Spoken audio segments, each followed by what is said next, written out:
ഇന്നപ്പോൾ ഒരു night vlog കണ്ടാലോ? ഞാൻ ഏറ്റവും കൂടുതൽ ആക്റ്റീവ് വന്ന ടൈം രാത്രിയിലാട്ടോ. അത് കുഞ്ഞിലേ തൊട്ടേ അങ്ങനെ. എനിക്ക് എന്തെങ്കിലുമൊക്കെ ചെയ്യാനുണ്ടെങ്കിൽ ഞാൻ രാത്രിത്തേക്ക് മാറ്റി വെക്കും. രാവിലെ ആകുമ്പോൾ നമ്മുടെ വീട്ടിലെല്ലാവരും കാണുമല്ലോ, സോ അവരെല്ലാം കേൾക്കുമല്ലോ കാണുമല്ലോ എന്നും പറഞ്ഞുകൊണ്ട് ഞാൻ എല്ലാം രാത്രിത്തേക്ക് മാറ്റി വെക്കുമായിരുന്നു പണ്ട് തൊട്ടേ. അതുപോലെ തന്നെയാണ് ഇപ്പോഴും.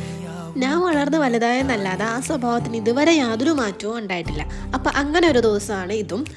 എനിക്ക് കുറച്ച് റൂമൊക്കെ ഒതുക്കാനും വാരാനൊക്കെ ഉണ്ടായിരുന്നു. പിന്നെ റൂം ഇപ്പോൾ ഒതുക്കിയില്ലെങ്കിൽ അത് ആക്രിക്കട കണക്കാവും. ആഴ്ചയിൽ ഒരു ദിവസമെങ്കിലും ഒതുക്കണം. അതുപോലത്തെയാണ്. ഇതാണ് എൻ്റെ റൂമിലെ നൈറ്റ് സെറ്റപ്പ്. പിന്നെ എൻ്റെ റൂമിലെ മെയിൻ ഹൈലൈറ്റ് ഞാനാണ്. ഞാൻ കുമ്പിടിയെ എവിടെ നോക്കിയാലും കാണും. ഈ ഭിത്തിയിൽ കാണും, ആ ഭിത്തിയിൽ കാണും. കുഞ്ഞിലത്തെ തൊട്ട് ഇപ്പോഴുള്ള ഫോട്ടോ എൻ്റെ റൂമിലുണ്ട്.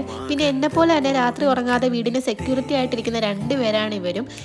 ഞാൻ ഉറങ്ങിയില്ലെങ്കിൽ ഇവരും ഉറങ്ങത്തില്ല. ഇങ്ങനെ കണ്ണും തുറന്നിരിക്കും. പിന്നെ എന്നെ വന്നിങ്ങനെ മാന്തി ഇരിക്കും കട്ടിലേക്ക് കയറ്റി കൊടുക്കാനൊക്കെ ആയിട്ട്. അങ്ങനെ റൂമിലത്തെ പരിപാടിയെല്ലാം കഴിഞ്ഞ് നേരെ വിട്ടത് അടുക്കളയിലോട്ട് എന്തെങ്കിലുമൊക്കെ കഴിക്കാനായിട്ട്. പിന്നെ നൂഡിൽസ് ഇവിടെ ഇരിക്കുന്നതുകൊണ്ട് പിന്നെ അത് തന്നെ ഉണ്ടാക്കാമെന്ന് വെച്ച് നൂഡിൽസ് ഉണ്ടാക്കാൻ നേരത്തെ ഞാൻ കുറച്ച് മാഗി ക്യൂബ് ഇട്ട് കൊടുത്തായിരുന്നു. അത് നമുക്ക് ഇച്ചിരി കൂടെ ടേസ്റ്റ് കിട്ടും. കുറേ ഇട്ട് കൊടുത്ത് ഉപ്പായിപ്പോൾ അതുകൊണ്ട് ഒരു ഉമ്മിണി ഇത്തിരി ഇടാവുള്ളൂ. അങ്ങനെ അതെല്ലാം ഉണ്ടാക്കിയിരിക്കാൻ നേരത്തെ എന്നെ വെയിറ്റ് ചെയ്ത് ഇങ്ങനെ ആകാംക്ഷയോടെ ഒരാൾ നിൽപ്പുണ്ട് ഞാൻ കഴിക്കുന്ന സാധനം കഴിക്കാനായിട്ട്. പിന്നെ ഞാൻ നേരെ ബിഗ് ബോസ് എല്ലാം ഉണ്ടാക്കി വെച്ച് ഫുഡ് കഴിക്കാൻ നേരത്തെ ഇവരും വന്ന് പിന്നെ ഇവർക്കും കൊടുത്ത് അങ്ങനെ ഫുഡെല്ലാം കഴിച്ച് തീർന്നപ്പോൾ ഏകദേശം ഒരു 4:45 ആയിരുന്നു ടൈം. പിന്നെ ബിഗ് ബോസ് ബാക്കിയും കൂടെ കണ്ടു കഴിഞ്ഞിട്ട് ഉറങ്ങാൻ പോയി. അപ്പം ബൈ.